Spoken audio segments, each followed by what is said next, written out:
Assalamualaikum warahmatullahi wabarakatuh. Berjumpa kembali di dalam program Uniro Young Entrepreneur Cause. Pada materi kali ini kita sama-sama belajar tentang pemasaran digital. Untuk mengawali materi, kita akan belajar tentang apa itu pengertian dari pemasaran. Pemasaran adalah proses sosial yang dengan proses itu individu dan kelompok individu mendapatkan apa yang mereka butuhkan dan inginkan dengan menciptakan penawaran dan secara bebas bertukar produk dan jasa yang bernilai dengan pihak lain. Beberapa konsep pemasaran lain yang berkaitan dengan pemasaran diantaranya yang dikemukakan oleh para ahli yaitu Stanton mengungkapkan bahwa pemasaran adalah sebuah falsafah bisnis yang menyatakan bahwa pemuasan kebutuhan konsumen merupakan syarat ekonomi dan sosial bagi kelangsungan hidup perusahaan. Konsep pemasaran berikutnya dicetuskan oleh Kotler yang menuntut para pemasar untuk memasukkan pertimbangan sosial dan etis pada praktik pemasaran mereka. Para pemasar harus menyeimbangkan di antara kepuasan konsumen, kepentingan publik, dan laba perusahaan. Drucker mengatakan bahwa orang dapat menganggap bahwa penjualan akan selalu dibutuhkan. Oleh karena itu, tujuan pemasaran adalah mengetahui dan memahami pelanggan dengan baik, sehingga produk atau jasa itu sesuai dengan pelanggan dan selanjutnya mampu menjual dengan sendirinya. Pemasaran secara signifikan dapat mempengaruhi kepercayaan konsumen tentang kinerja produk, yang akhirnya akan menentukan kemungkinan mereka untuk membeli. Literatur menunjukkan bahwa iklan yang tepat dapat mengubah sikap konsumen terhadap produk tertentu dan menurunkan persepsi terhadap risiko produk. Konsep pemasaran konvensional di atas kemudian diadopsi pada sistem pemasaran digital. Proses adopsi tersebut berjalan dengan berbagai penyesuaian dan dengan proses yang cepat. Sejak diperkenalkan komputer di sekitar tahun 1990 dan internet di sekitar tahun 2000, proses adopsi pemasaran ke dalam dunia digital sudah merambah ke banyak negara dan banyak pengguna di tahun 2021 ini. Sekarang berikutnya kita akan belajar tentang pengertian pemasaran digital. Pemasaran digital menurut Si dalam Todor adalah the practice of promoting product and services in an innovative way using primarily database-driven distribution channel to reach consumer and customer in a timely, relevant, personal and cost-effective manner, yang artinya merupakan suatu cara inovatif yang menggunakan database dan menjangkau konsumen secara individu, hemat biaya, dan lebih tepat waktu.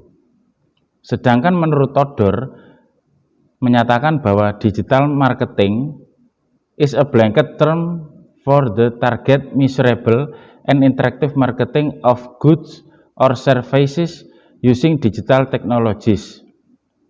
Jadi, menekankan target yang terukur dan bersifat interaktif serta mengubah calon konsumen menjadi pelanggan yang loyal. Pemasaran digital mempunyai beberapa istilah berbeda namun mempunyai arti yang sama. Beberapa alternatif istilah untuk pemasaran digital antara lain online marketing, internet marketing, dan web marketing. Jenis pemasaran ini mempunyai beberapa keunikan tersendiri dibandingkan pemasaran konvensional. Keunikan tersebut adalah yang pertama, interaktivitas. Konsumen dapat menentukan waktu untuk memulai berinteraksi atau login ke internet dan jangka waktu koneksinya. Yang kedua, memperkuat dampak pemasaran karena internet dapat meningkatkan jangkauan pasar dan mudah untuk digunakan oleh UMKM. Yang ketiga, konsumen menjadi tidak berbatas Setiap orang yang terkoneksi dengan internet di dunia dapat membuka satu website. Yang berikutnya, pendekatan kepada konsumen dilakukan secara aktif. Konsumen yang memutuskan apakah akan menggunakan produk jasa yang ditawarkan atau tidak. Yang berikutnya, terjadi diskusi dengan konsumen atau diskusi antar konsumen. Pengguna internet dapat saling berdiskusi dan bebas mengemukakan pendapat mereka tentang suatu produk atau jasa. Yang berikutnya, lebih mudah diukur karena menggunakan teknologi digital daripada pemasaran tradisional. Selanjutnya, mudah beradaptasi. Pemasaran digital sangat mudah mengubah konten website berdasarkan masukan atau saran dari konsumen. Yang berikutnya yaitu efisiensi biaya. Pada beberapa website atau toko online, selain menyediakan produk atau jasa berbayar, juga dapat ditemukan produk atau jasa yang tidak berbayar. Pada beberapa website, traffic kunjungan dapat meningkat dengan tanpa bayaran dari pengunjung. Selain keunikan yang saya sebutkan tadi yang bersifat positif, pemasaran digital mempunyai beberapa hal yang bersifat negatif bagi produsen atau konsumen. Beberapa hal yang bersifat negatif tersebut antara lain, yang pertama, hak cipta mudah digandakan oleh pesaing. Merek dan logo dapat dengan mudah digandakan oleh penjual yang tidak bertanggung jawab. Berikutnya, jika terjadi penurunan kecepatan akses internet dapat menyebabkan kesulitan dalam melakukan pencarian, terutama pada website yang besar dan kompleks. Konsumen dapat menjadi cepat bosan karena website tersebut sengaja diatur sedemikian rupa agar menjadi kompleks. Berikutnya adalah pemasaran digital tidak dapat membuat konsumen dapat melihat dan menyentuh produk sebelum produk tersebut dibeli oleh konsumen. Yang berikutnya, pada saat ini masih ada konsumen yang belum percaya dengan pembelian digital. Maksudnya adalah ada beberapa konsumen yang terbiasa dengan menyentuh produk dan melihat produk secara nyata, baru dia memutuskan untuk membeli produk tersebut. Yang berikutnya, timbul suatu ketidakpercayaan yang besar dari konsumen akibat dari suatu kampanye yang viral dari sebuah produk tersebut. Artinya, sebuah produk ketika dia dipasarkan dalam kemasan yang viral atau yang aneh atau yang masif, maka itu akan menimbulkan ketidakpercayaan bagi konsumen. Apakah produk tersebut benar-benar berkualitas atau hanya ingin terkenal saja. Yang berikutnya, sistem pembayaran cash on delivery atau kita kenal dengan COD masih terindikasi kejahatan dari pembeli karena pembeli dapat memasukkan identitas palsu ke dalam sistem. Sebagian konsumen berusia lanjut masih belum terbiasa dengan teknologi internet atau berbelanja secara online. Itu adalah aspek negatif dari pemasaran digital. Yang terakhir adalah pemasaran digital sangat tergantung pada teknologi dan listrik, sehingga dapat saja terjadi kesalahan pada sistem teknologi atau ketika listrik mengalami pemadaman. Sifat positif dan negatif tersebut tidak terlepas dari peran sumber daya manusia yang menggunakan teknologi digital tersebut.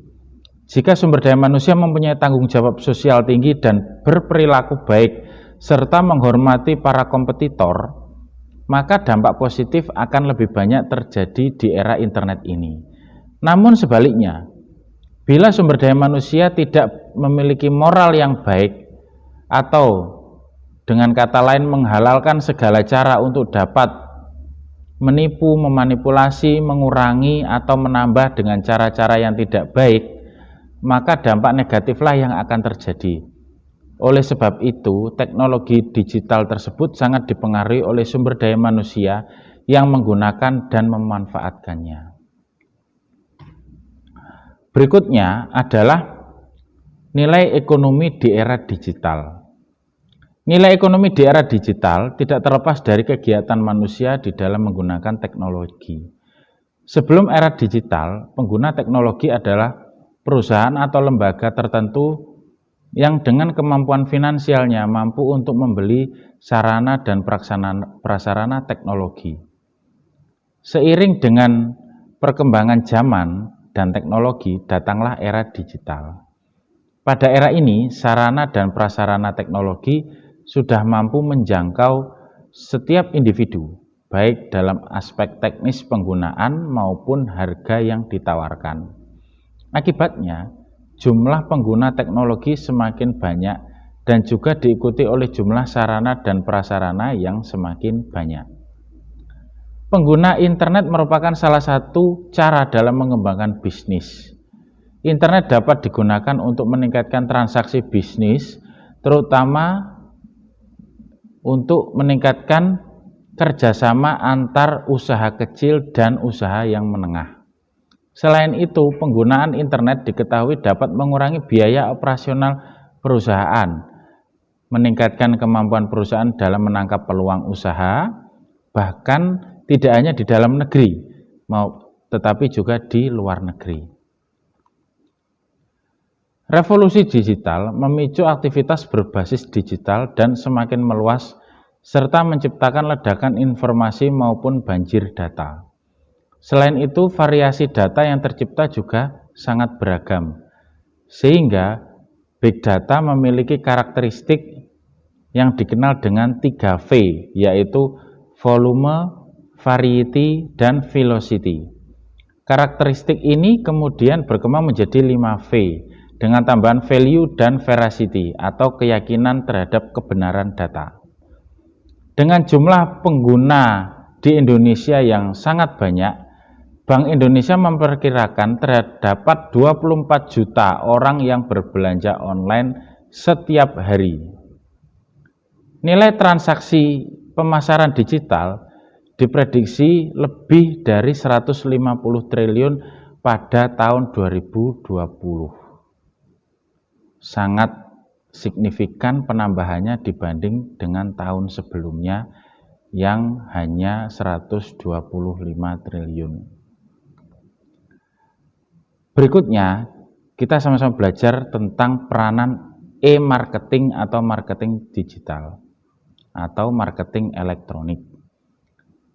Sebagaimana pemasaran konvensional, dalam dunia digital juga mempunyai pemasaran dalam bentuk elektronik. Pemasaran seperti itu dikenal dengan istilah e-marketing. E-marketing mempunyai fungsi yang sama dengan fungsi pemasaran konvensional, yaitu berfungsi sebagai alat penjualan, pelayanan terhadap konsumen, media komunikasi, penghematan biaya sebagai pengembangan merek produk atau perusahaan. Perbedaannya terletak pada teknologi digital yang digunakan oleh e-marketing. Perkembangan ekonomi dan ekonomi digital pada saat ini tidak terlepas dari fungsi e-marketing. E-marketing ini mampu mempromosikan produk dengan kekuatan lebih besar daripada media konvensional. E-marketing dapat dilakukan oleh seorang individu secara bersama-sama, baik sadar maupun tidak sadar, baik rela maupun tidak rela. Sedangkan marketing konvensional biasanya lebih banyak dilakukan oleh sebuah perusahaan saja, karena dibutuhkan satu sumber daya modal yang besar untuk melakukan sebuah pemasaran konvensional. Selain itu, pelaku e-marketing jauh lebih banyak daripada pelaku pemasaran konvensional karena efisiensi biaya. Beberapa fungsi e-marketing yang mampu meningkatkan penjualan perusahaan adalah sebagai berikut. Yang pertama, sebagai alat penjualan. Yang kedua, sebagai pelayanan konsumen. Yang ketiga, sebagai alat berkomunikasi. Yang keempat, sebagai efisiensi biaya. Yang kelima, sebagai alat pengembangan merek. Kita akan belajar satu-satu di sini. Yang pertama, sebagai alat penjualan. Fungsi e-marketing sebagai alat penjualan, yaitu pemasar atau pebisnis mempunyai banyak ragam alat penjualan. Beberapa alat penjualan yang telah dilakukan pada marketing konvensional antara lain iklan, penjualan personal, penjualan langsung, promosi penjualan, dan pembentukan hubungan masyarakat. E-marketing dapat menjadi salah satu alat penjualan itu. Yang berikutnya, sebagai alat komunikasi. E-marketing dapat pula berfungsi sebagai alat komunikasi antara penjual dengan pembeli. Pada zaman konvensional, media komunikasi yang digunakan dapat berupa telepon, faksimili, maupun surat menyurat.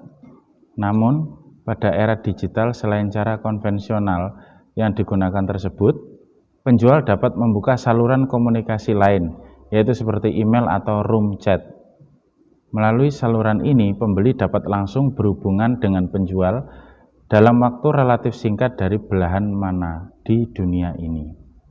Kecepatan komunikasi yang tinggi antara pembeli dan penjual membuat penjual dapat mengantisipasi kebutuhan dan keinginan konsumen lebih cepat. Penjual dapat menyelesaikan suatu kasus penjualan dengan cepat dan bersamaan, dan dengan itu pula mendapatkan data pelanggan dan perilaku pelanggan dengan cepat pula. Dengan demikian, semakin banyak komunikasi yang terjadi, maka penjual akan mendapatkan data yang lebih komprehensif terhadap kebutuhan dan perilaku pelanggan. Yang berikutnya sebagai efisiensi biaya. E-marketing mempunyai kemampuan lebih baik dan lebih efisien di dalam penggunaan biaya pemasaran dibandingkan dengan pemasaran konvensional. Biaya pemasaran yang timbul akibat penggunaan teknologi digital ini dapat menekan anggaran. Sebagai contoh, untuk mengirimkan sebuah brosur kepada pelanggan diperlukan biaya antara lain biaya cetak brosur, amplop, perangko, ongkos karyawan ke kantor pos, dan biaya yang tidak nampak lain-lain, seperti waktu yang terbuang untuk melakukan proses pengiriman. E-marketing di sini dapat dilakukan juga dalam bentuk media sosial, yaitu seperti WA, Instagram, Facebook, Twitter, dan lain-lain.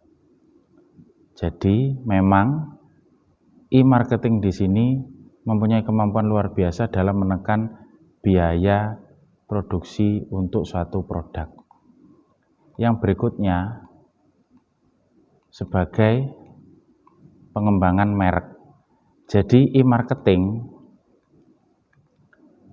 mempunyai peran yang besar sebagai alat pengembangan merek. Nama besar merek atau produk di dalam perusahaan akan secara simultan meningkat dan tertanam di benak pelanggan jika iklan yang disampaikan secara terus-menerus. Penggunaan e-marketing yang sering dapat mengembangkan nilai merek satu produk atau suatu perusahaan. Pelanggan akan secara perlahan-lahan menerima merek tersebut sebagai satu bagian dari kehidupan sehari-hari yang ditemui. Oleh sebab itu, pelanggan akan semakin terhipnotis terhadap merek dan secara tidak sadar berpengaruh terhadap alam bawah sadar dan mempengaruhi keputusan pembelian.